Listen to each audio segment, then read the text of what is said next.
The plus 14 for the Celtics. Oh, my, yes! How did he stretch out at the last for that? 38 points for Antetokounmpo. The game of basketball may seem simple, but it has rules to govern its play and make sure everything is fair.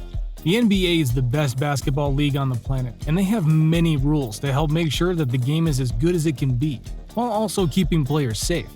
But even then, there are times when the rules feel so weird or obscure that you didn't know about them. Allow me to show you 10 NBA rules you didn't know existed. Just a reminder about our new giveaway.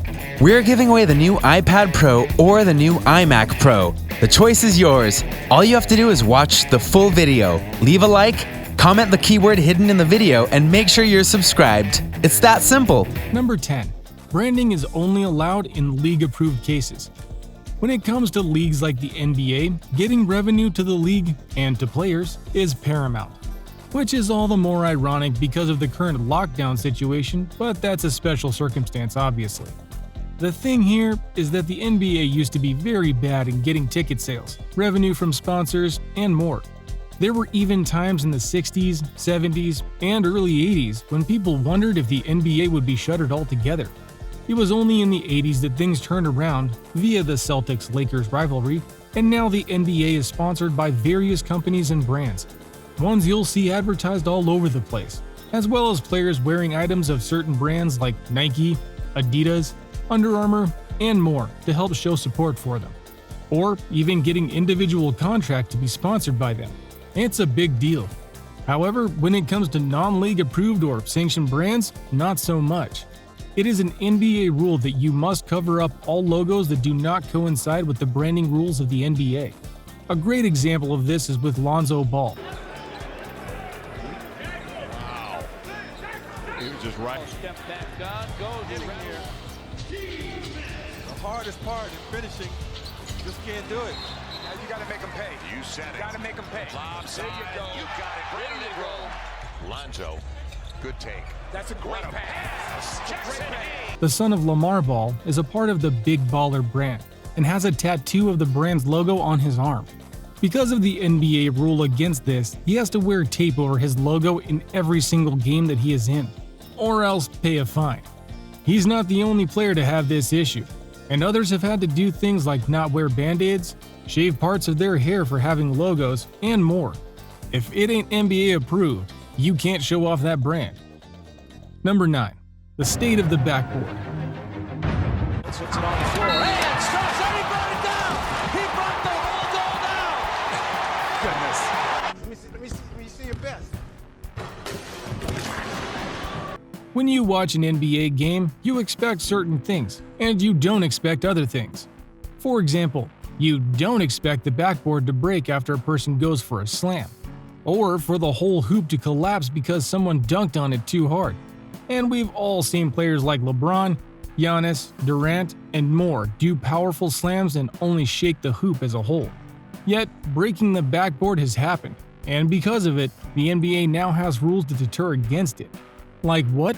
Well, should this happen in a game, the basket won't count, and the player will be given a technical foul for unsportsmanlike conduct. A fine may also be issued. The last time this was a problem was in 1993, when 2 different players broke the backboard for real. The first being Shaquille O'Neal having an entire hoop be damaged after a slam, as well as Chris Morris cracking the backboard during the same year against the Chicago Bulls. Glass went everywhere, and Robinson was under the basket, and he was trying to get out of the way. He was running, and Darryl was in shock. First thing I was thinking is, oh man, I got to get out of here. The amount of times this rule has been enforced has gone down drastically with the invention of breakaway rims and has not been an issue in quite some time. Especially in the Shaq Slam, you can see why the rule exists. The glass was broken, and the hoop coming down could have caused serious pain to a person. The rule is meant to keep players safe and to make sure they curb their enthusiasm. Number 8. Standing for the anthem. Sometimes they are painful discussions, but they need to be had, and I'm hoping once again that this league can play a constructive role there on the anthem and specifically. We have a rule that requires our players to stand for the anthem. It's been our rule as long as I've been involved with the league, and my expectation is that our players will continue to stand for the anthem. We all know about this protest. It was done in the NFL via former quarterback Colin Kaepernick, who decided to kneel during the national anthem segment of the NFL's pregame in protest of violent attacks on African Americans by the police of the US, which is all the more important given the recent events in the country. It would later get misconstrued and blasted as being un-American, and serious questions about the right to protest and when to protest were brought up. In the NBA though, Commissioner Adam Silver put a kibosh on this almost instantly. How did he do that? Simple. Adam Silver reminded players of a league rule that players must be standing during the national anthem. It's been a rule as long as I've been involved with the league, and my expectation is that our players will continue to stand for the anthem, he said. Sure enough, because this is a rule, and not one in the NFL for the record, every player has stood for the national anthem. Some current and former players did note that they might protest if the situation was right, but since it was a rule and the situation was volatile enough, none did. Number 7. 6 players. Here is a funny thing that happened once that caused a rule to be made. In a game between the Blazers and Celtics in 2008, a weird play happened. On this play, Portland has the extra advantage via having 6 players on the court out of a timeout, and easily gets the quick bucket. A technical foul was called, but the referees could not do anything about the points on the possession in question because they didn't catch it in time. The rule stated that the points could not be taken off the board, but after this instance, the rule was quickly changed over the following summer. That's a weird way to have a rule made though, right? Number 6. Numbers on the jersey. Here's a lob to Zion, and he finishes over. Dallas switching everything. What are the rules to the numbers you can wear on a jersey? Well, you can't have the number 100 or over, for example. And obviously, if a player's number is retired, in honor of a legend or a fallen brother of the court, then you can't take it. The number 0, though, has its own special rule. Mainly, you can wear 0, and you can even wear 00. However, you can't have both on the same team. Apparently, this is because they don't want scorekeepers or refs to get confused by the 0 and 00 being on the same team and messing up the stats. Number 5. Which way are we going? Have you ever wondered how teams determine which direction they're going to start the game? This normally occurs before any television coverage of the game during pre-game shoot-around, and it's the road team that makes the pick. There's more to this than you'd think though. Coaches preferably choose to have players go towards the opposing bench at the start of the game, in order to relay information easier during crunch time. This is much different than the NFL and other leagues where direction, if it matters, is chosen via coin flip. Number 4. Goes out of bounds and saved, and let's see if everybody's okay. Boy, nice try to jump over the bench there. 10 seconds. Timing in the game of basketball is obviously very important. In fact, in the early days of the NBA, there was no shot clock, and thus games would drag on and be low scoring. This eventually changed, and now there are plenty of time-focused rules.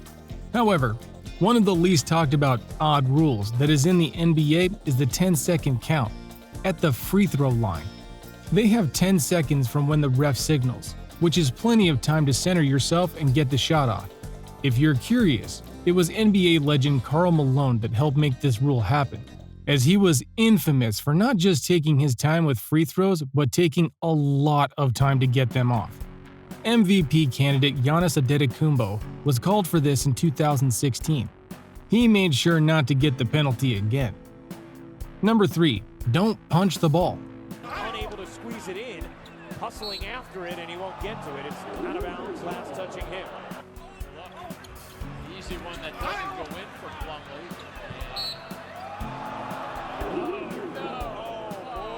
Of the more obvious rules in the NBA is the notion of not hitting other players, other coaches, the fans, like the Malice in the Palace game, and so on and so forth. It's necessary for the integrity of the game and more. But a lesser known rule that might have you scratching your head is that players also can't punch the ball.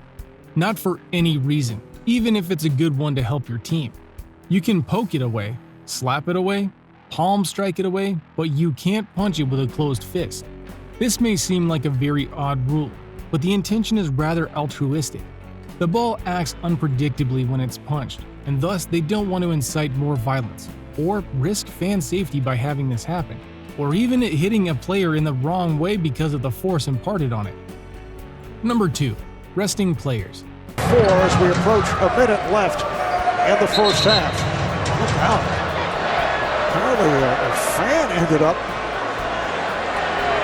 on the floor. And she is being ushered off. Well, that's a new one. I don't know if she was chasing something that she had dropped from her seat. That was bizarre.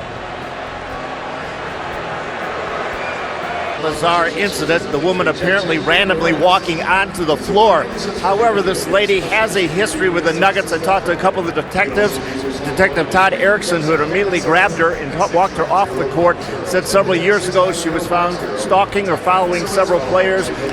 If you've been paying attention to the NBA over the last several years, you'll know that a growing controversy was that of resting players. Basically, in the beginning of the season, teams would go all out to get wins. But as the season stretches on, coaches would rest key players, sometimes taking them out of the whole game entirely, to make sure that they're ready for the real games in the playoffs.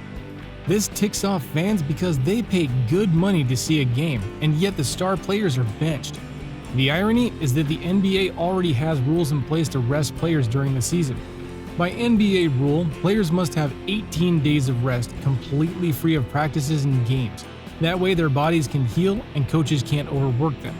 Which is a nice rule, but clearly that's not enough rest for some. Number 1. Bouncin' buzzer. We promise this one is real even though it's technically never happened before.